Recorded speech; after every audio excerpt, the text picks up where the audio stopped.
Hey guys, welcome and/or welcome back to my channel. My name is Leah Catherine and this is Leah Sees Movies, back again with the season finale of Loki on Disney+. And I have a confession to make. I generally have a rule that when I'm going to record these videos, I do not go on Twitter up until I've watched the episode because I know it is a spoiler central and it is very hard to avoid. However, I broke my rule and Jonathan Majors was trending. So, Kang the Conqueror? Yeah, so whoopsies.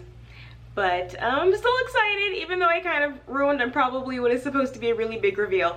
But I think I assumed that that was an option for who was behind the cloud in the episode review that you guys haven't seen. Yes, I did not put episode 5 up. I had a lot of other issues. I'll probably throw up at least my episode review, just if you were interested in my thoughts in the episode, which in short were a very nice episode full of very good emotional beats, but kind of lagged as a plot episode. Like, it was kind of stagnant. There wasn't a lot of forward growth. It was like Mobius died, Mobius is alive again. Everyone's maybe the judge is up to something, maybe she's gonna help. Oh, she's not gonna help, she betrayed him. And then, oh, a bunch of other Lokis. Well, they did some cool stuff, but ultimately they're gonna be left behind while Sylvie and Loki go beyond the void to find out whoever is Wizard of Ozing this whole situation. So yeah, in short, that's what I thought about the episode. Still liked it. It just kind of felt like we were treading water a little bit. But either way, very excited for this finale. Like I've said, this show has been a very unexpected surprise for me. I enjoyed it a lot more than I thought I was going to, and I'm excited. I think there's supposed to be a season 2, so more of this. Yes. All right, and with that, on to the finale. Born to cause pain and suffering and death. If you think about the whole concept of like divine timekeepers who know the exact way that the universe is supposed to go, which at this point we can all say confidently is not correct, it is really messed up to be like, yeah, I'm gonna plant a character whose entire role in life is to suck. I want nothing good to happen. I want him to never create anything good or beautiful or form meaningful connections. Just cause havoc, cause pain, and then lose. I feel like this show is doing big magical clouds better than WandaVision did. Because that big last fight between Agatha and, oh, Emmy nominated WandaVision in like a bajillion categories. But You wouldn't have heard of me. now what is this intro? I can do this all day. Yeah, I know. Okay, I don't think I like this. I think I just want the song. Oh, that was a lot to take in at once. Malala? Nelson Mandela? What is happening in this? What I was going to say before I was completely confused by this intro was that all of these magic-y clouds look much nicer than they did in WandaVision, where it kind of just turned into like, alright, you're both standing like on a blue screen or a green screen and like waving your arms dramatically. Hey, they're not playing the normal music for the Loki intro. This episode is going to confuzzle me, I see. They said anything you got used to, even from the intro song to the credits, we're not doing that. So let's take the house from Crimson Peak. Well, if you think it's a bad idea, I prefer you to speak your mind. Since when? Since you caught feelings? Just need a moment. It's interesting because when she saw what she thought were the real timekeepers, she was ready to kill them immediately. I've been waiting for this moment my entire life. I just need a second to Like, get my head straight. there was no hesitation, there was no like getting her head straight the first time. But now that she thinks this is the real, the Scooby-Doo reveal, she needs a second. Okay. Where'd all that vim go? That energy. Oh, Jesus Christ. Hi, Miss Minutes. Welcome to the Citadel at the end of time. Come on. He's impressed. He who remains. At the end, it is only he who remains. And he See what I wants to said in offer you a like deal. episode 1 about the religious aspect immediately makes it very uncomfortable for a sci-fi time travel show? And reinsert both of y'all back into the timeline in a way that won't disrupt things. How would that work unless you're gonna put like Sylvie back to when she was 10? She's a grown woman now. You versus those self-righteous Avengers. How would you like to win? Okay, but that creates an alternate timeline. He's offering to create an alternate timeline for them. Both of us. Together on the timeline. Exactly the way you've always wanted. I think it would have been really funny if Miss Minutes was just the big bad. Like, this two-dimensional kind of poorly drawn clock is just actually the big bad of the whole show. But as henchmen go, I appreciate an unusual one. The judge. Who I was really hoping was going to be far more substantial than she ended up being. What a waste of goo-goo. I know, but he thinks this will be more useful. Who? Happy reading. Like, this whole episode is gonna be like a goo-goo trying to read a file and then being like, ooh, big reveal, and then, well, if there's a season 2, maybe she'll be interesting then. Please? Please? I don't ask for much, I don't think. He's even still alive. I mean, you can be alive and just not dust. And if you live in a giant marble mansion, you don't dust. You just accept that that's life now. Oh, he's here. I thought he'd be like Blue. It's just Jonathan Majors. In an interesting outfit. The two of you, same person. I mean, it's a little unnatural, but I think I'm gonna like him. He has only said 2 lines, but I'm into it. I'm down. he will revenge. She's still calling it out. Creepy. Right. I like it. Yeah, no, I support him in everything. I don't care now. Come on, let's talk. He's a villain, you say? No, I accept him. He's good. And that's what you're going to settle for. I'm gonna stick beside him. Flesh and blood. Don't tell me I'm a disappointment. No. Just a little bit easier to kill. Now, come on. Couldn't be that easy to kill him. I mean, starting, creating, funding the TVA, and staying at the Void Beyond Time, if he was just like, anyone could kill me, improbable. I just realized that it looks like the tower in Doctor Strange. There's a name for it. The Sanctum Sanctorum. That sounds like Rick Santorum. Am I saying that right? Y'all know what I mean. Let's just hope I'm right, otherwise that'll be really embarrassing. If A little redundant. Make it back from the void, I suppose it was gonna be you. I'm sorry, Mobius.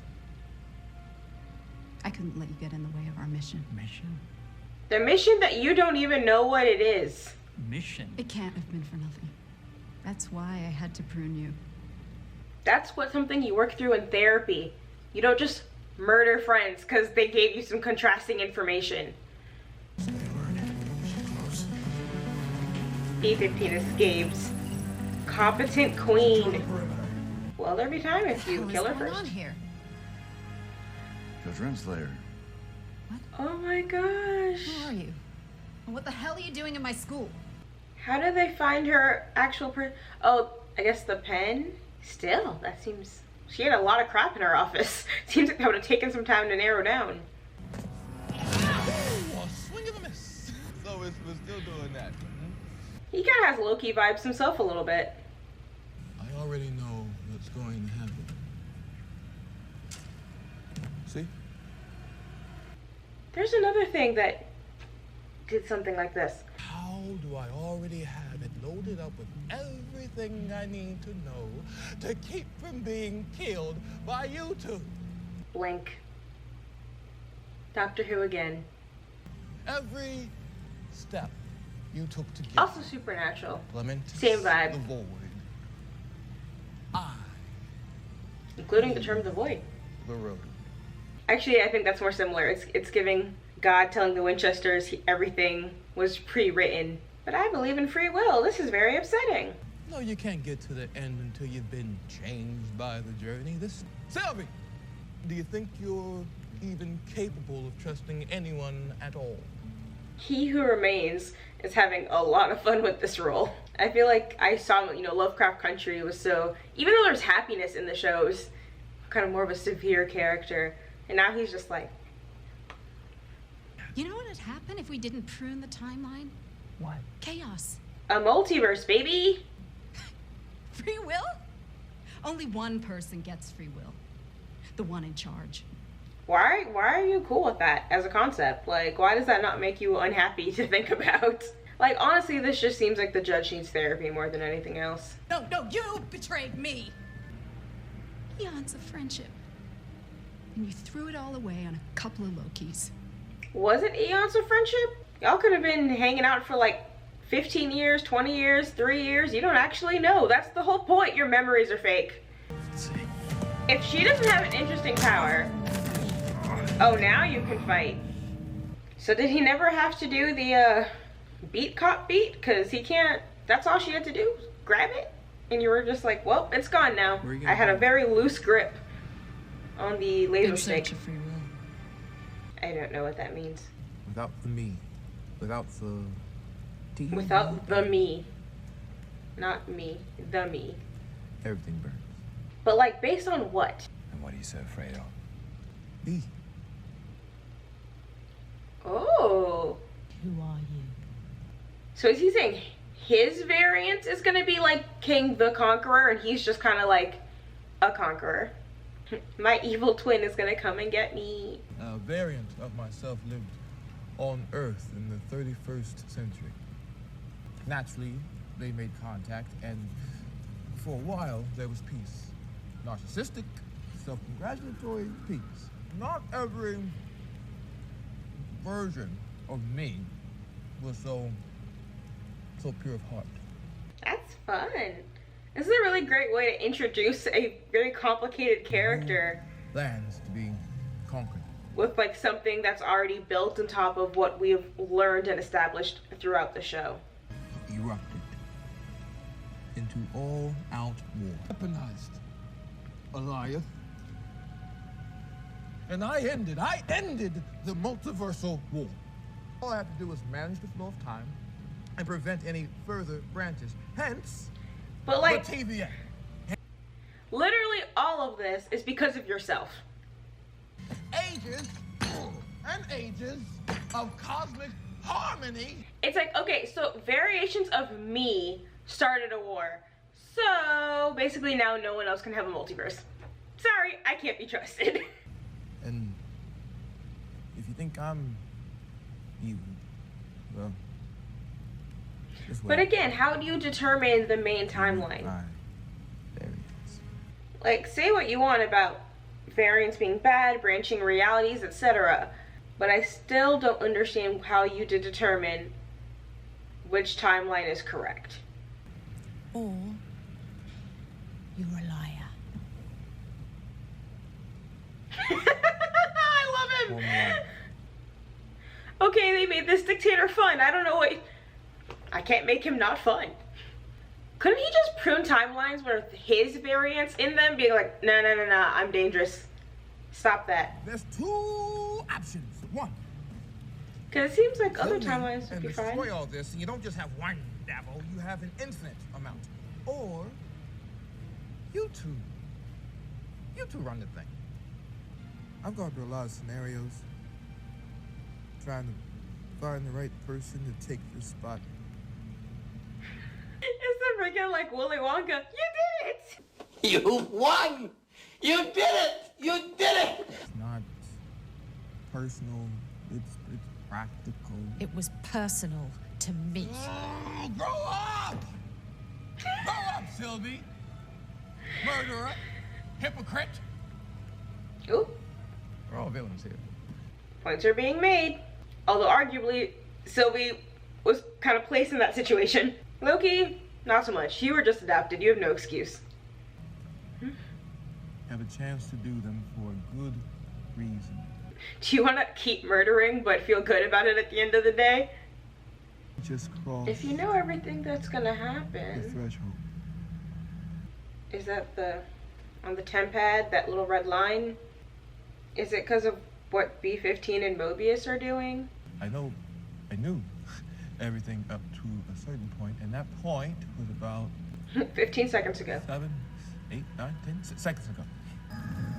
But now I have no idea how the rest of this is going to go.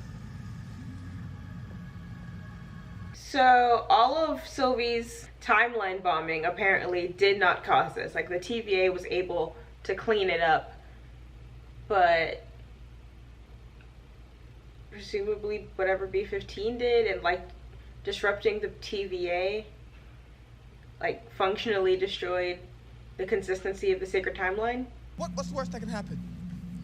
You either take Seems like a over lot my of life's worse work things could happen. continues, or you plunge your blade in my chest and an infinite amount of me start another multiversal war, and I just end up right back here anyways. Like another version of you eventually becomes the dude beyond the void. I guess he's just preventing the creation of alternate universes because then alternate hymns can be born, but just like, I am the biggest threat to the universe, essentially. Everything I do, every life I destroy is just because I'm a problem. What are you doing? Sylvie, hang on a moment. Talk about it. He's like, oh boy, I wonder, let's see if they kill me. He's a liar, Loki. So am I. And I don't think he was lying. Not about that. Remove the dictator and what fills the void. You want the throne?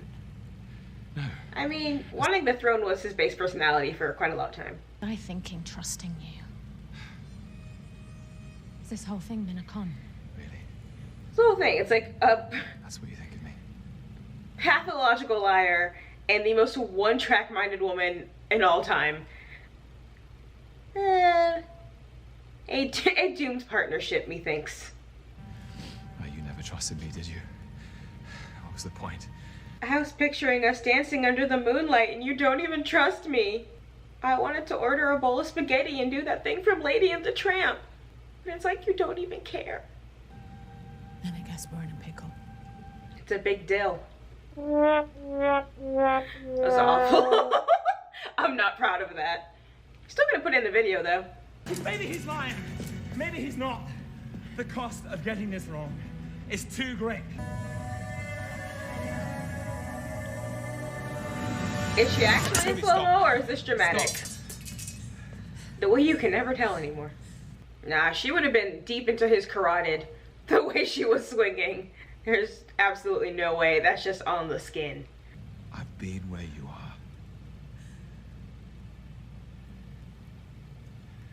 Have you? What you feel. I guess when he was yelling at Odin. I don't want to hurt you. I don't want a throne. I just... Is it weird that this isn't really working on me? I just want you to be okay. Like, all credit to crying Tom Hiddleston. He's doing a good job. But I'm kind of just like... It feels very My First Love for two grown adults. Which I guess is kind of the point. Like, they're both isolated characters who never felt that love before. But it feels weird kind of feeling like a young, like high school YA type romance for adults.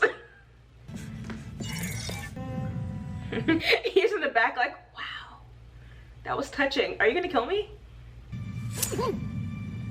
I guess this is the whole like PG-13 thing where I feel like there could have been like a squelchy sound.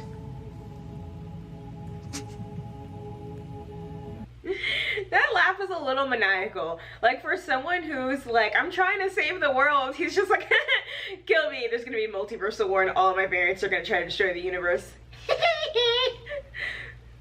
Like very manic kind of energy from him. Like he's doing a good thing, but kind of, it feels like he could have gone one of two ways. And one was like, let me try to save the universe from my variants, and then like the other way was just like, eat popcorn and watch and think it's really fun.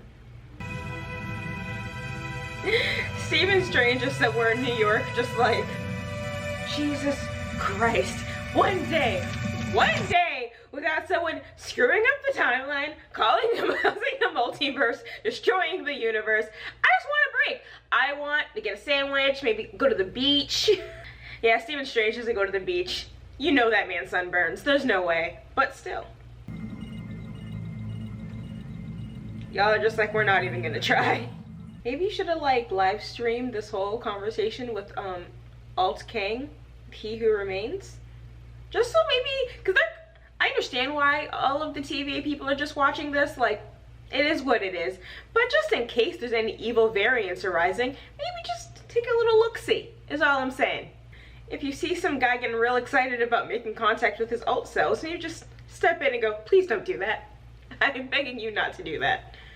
She's gonna come back, Loki, God. Very much giving Luther and Allison.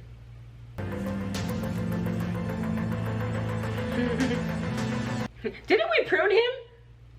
Ah, oh well. They put that poor button down through hell. Mud, blood, sweat, tears, everything. We freed the timeline. We found him. Beyond the storm. A citadel at the end of time. But someone is coming. Countless different versions of a very dangerous person, and they're all set on war. We need to prepare. Take it easy. You're an analyst, right? What division are you from? What are you talking about? Who are you? What's your name? Alternate Mobius! Oh, that's discomforting.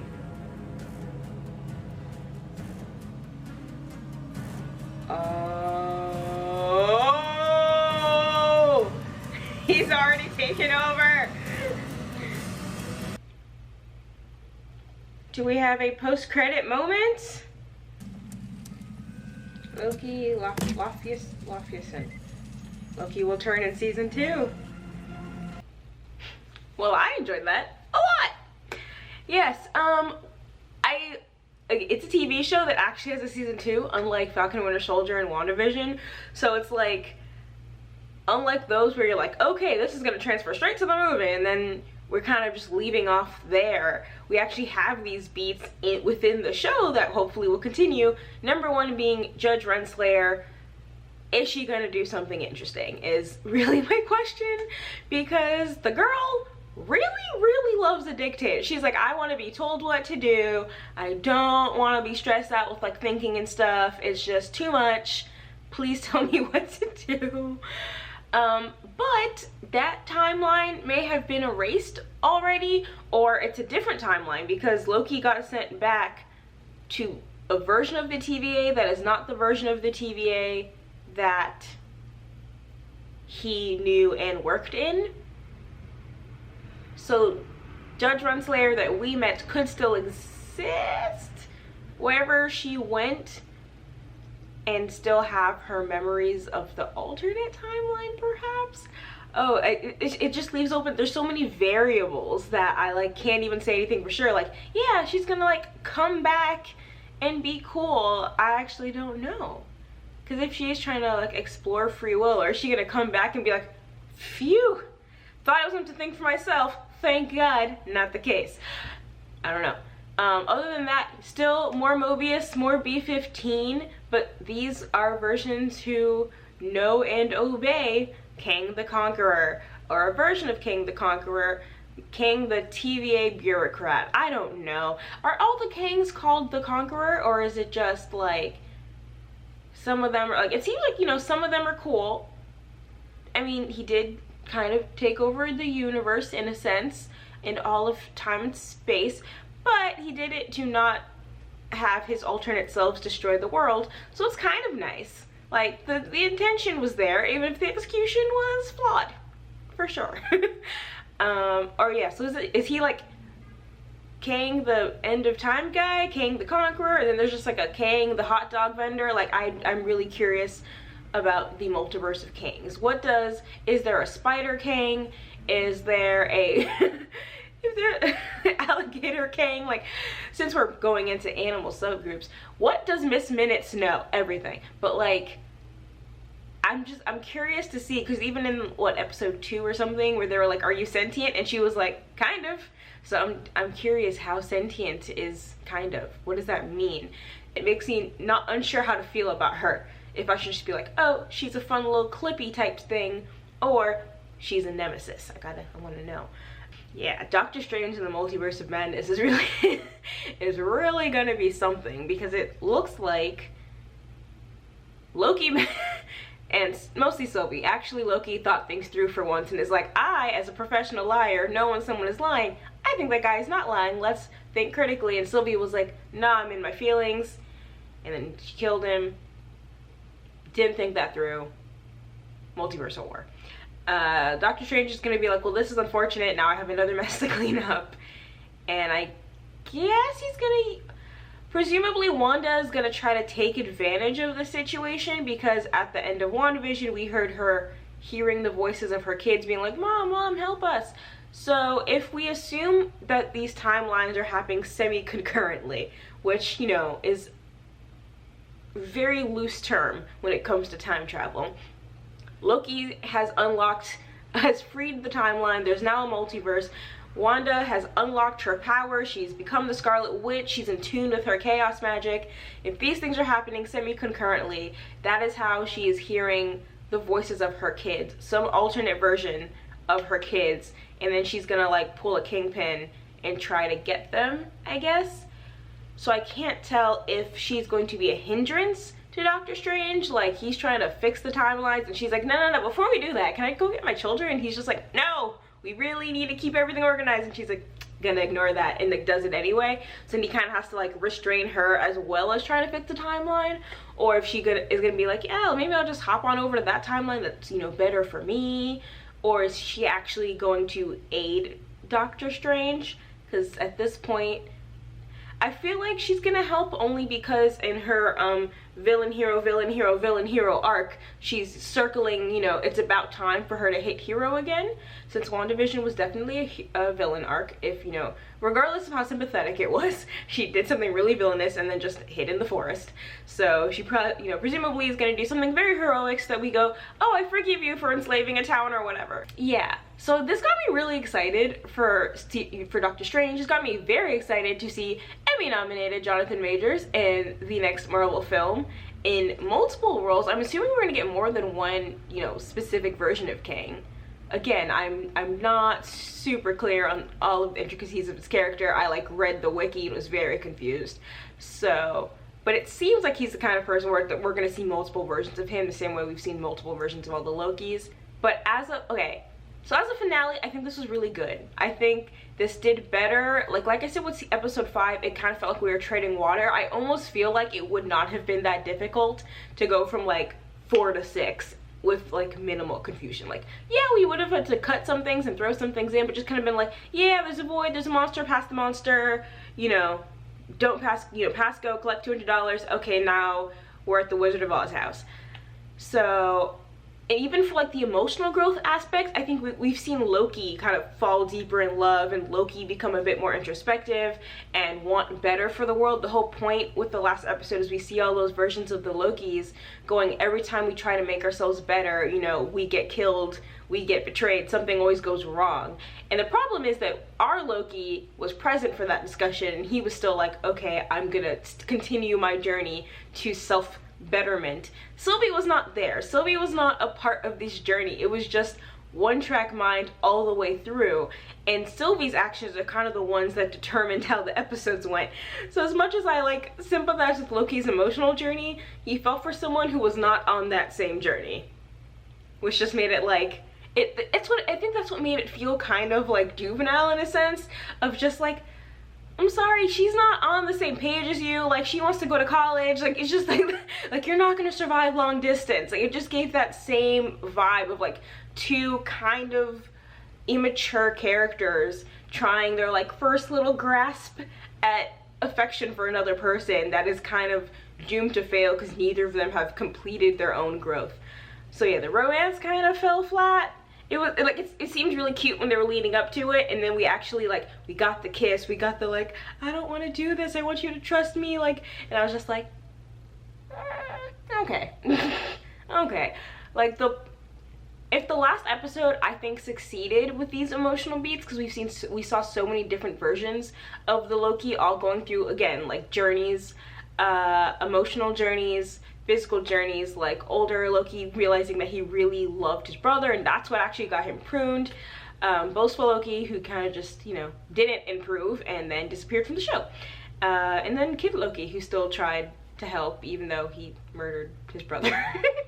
So his journey of self-betterment is not committing filial murder, I guess. I just feel like the emotional, like I was like so episode 5 was like, the plot was kind of stagnant, but the emotional beats were really successful for me. And then this episode, the emotional beats were not super hard-hitting, but all the plot was really interesting. Jonathan Majors is interesting, trying to explain Kang in a way that makes sense for people who aren't familiar, because I, you know, semi mostly qualify as that, and I was like, okay, this is like making sense to me because the show has properly laid the groundwork for it. So all of that I really liked. I'm very curious what we're gonna see in season 2, because we know we're gonna see some of this stuff in Doctor Strange. What is Doctor Strange gonna do that still leaves room for Loki and the TVA and alternate Mobius and B-15 to have to fix, change, alter, whatever? Is it gonna be like, you know, Agents of S.H.I.E.L.D. where S.H.I.E.L.D. is gone and you still have to start from scratch? Are there still gonna be like, oh wait, actually it is, now that Doctor Strange has fixed everything, it's still necessary for there to be a TVA, otherwise this will always happen? So is it going to be like season 2, the TVA back and better, and like but this time everyone knows why they're here and what they're fighting to protect? That seems plausible. That seems like that seems like something that would make sense, because we have Loki who has all of his memories and knows why you need to prune the timeline a little bit.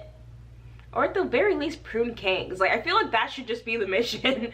Just this specific dude, no, we can't have 1,000 of him running around. It always ends in tears. Like, that just needs to be the mission, not like pruning 10-year-old girls on Asgard. It just, I feel like we went too broad with the enforcement. Why didn't he just kill all the versions of himself? That seems like that would have gotten the job done. I do also think it's very funny to use Loki in the idea of his insane narcissism and all these different versions of Loki as the stepping point to Kang, who also self-describes as like, you know, maybe it was just narcissism, but you know, I went to meet all the different versions of myself and we were all like, high five, bro, you're great. And we're all amazing and so smart. And I think the idea is that, like, we watch this one character go through a journey of not be, you know, overcoming his narcissism, and now is kind of going to be tasked with maintaining and containing another character who wants to be a narcissist on every level of the universe and throughout time. So, you know, you always kind of need like to recognize like, and to best keep it in line, I guess, because that's what he was saying. Like, I was always looking for someone to replace me, and it was basically, yeah, 2 versions of a Loki was like the perfect fit. And even I was saying, watching the show, he had a Loki-ish personality in the sense of like this kind of glee in his, not just like sense of superiority, but like, I know so much more than you. I've thought ahead of, I've thought further than you. Like, yeah, we're in the same room, but we're not really on the same field, and I think that's fun. And that similarity in their personality makes them such a perfect fit as a transition point. I kind of wanted more for Mobius and B-15, but I think it was just kind of the way the show rolled out. There just wasn't really time for them to fully develop, because definitely when I was watching the judge scene, I kept being like, honestly, cut this. Like, this isn't even like keeping my attention, because we're not progressing on that front. I actually almost think it isn't so much that there wasn't the time, it was just like they could have cut the judge and had a little bit more of B-15 showing all of the other Minutemen. I can never remember that. Showing all the other Minutemen, like, you're all variants, like, even the judge is a variant, and like showing that little revolution, I think would have been nice, because I think that would have actually made it more sad if we had seen all of the TVA being like, holy crap, we're all variants, everything is a lie, like all coming together to be like, we've all been lied to, what's going on? And so if that had been what we had seen, and we were all just like, hell yeah, like the TVA is ready to fight, the TVA is ready to like fix their crap, get their own free will back, and then we see Loki, and then we see this, and we're thinking it's perfect timing. Loki's gonna run up, Mobius, B-15, everyone's mobilized, it'll be great. And then you get the, ooh, gut punch. These aren't the same people, we're in a completely different timeline and Kang's already taken over. I think that would have been a more effective gut punch. Because the scenes with the judge ultimately didn't really go anywhere. And yes, I keep harping on it, it really bothers me. Like, I spent like 6 episodes being like, and then she'll do something cool, right? And they're like, nah. So if we're going to do anything, I think I would have liked it more if they had focused on all of the TVA learning the truth, just to make that little gut punch a bit more effective. Not that it wasn't effective, I just think you can always level up a little bit. Really, you would think I'd have like a lot to think about. I'm kind of just like, that was nice. I feel like I'm very much content with that ending. It was fun, it got my attention, because I know that we're gonna like continue this story in in Doctor Strange and Multiverse of Madness, and then into season 2. I'm kind of just like, I'm very content with that season. Like, do I kind of wish it was longer? Yes. I think we could have benefited from giving Sylvie some of the same emotional growth that Loki got to have. And if we're gonna have these kind of in-between episodes, these little filler episodes that are there for emotional growth, we could have given her one too. But overall, I think I really enjoyed this little show. It was unexpected. It was a very fun 6 weeks. And I'm really excited to see like where these plot points go in the future. Just good job, Marvel. You really didn't make me happy on the show I most anticipated, but on the show I expected quite little from. Had me looking forward to it every week, so would you look at that. Thank you so much for going on this Loki journey with me. If you want to talk about it, because I want to talk about it, you can comment below. If you enjoyed this, please like and subscribe. If you don't want to do that, but you've watched all the way to the end of this video, thank you. I still really appreciate you. You can follow me on Twitter at ANYYYways, and I will catch you next time. Peace.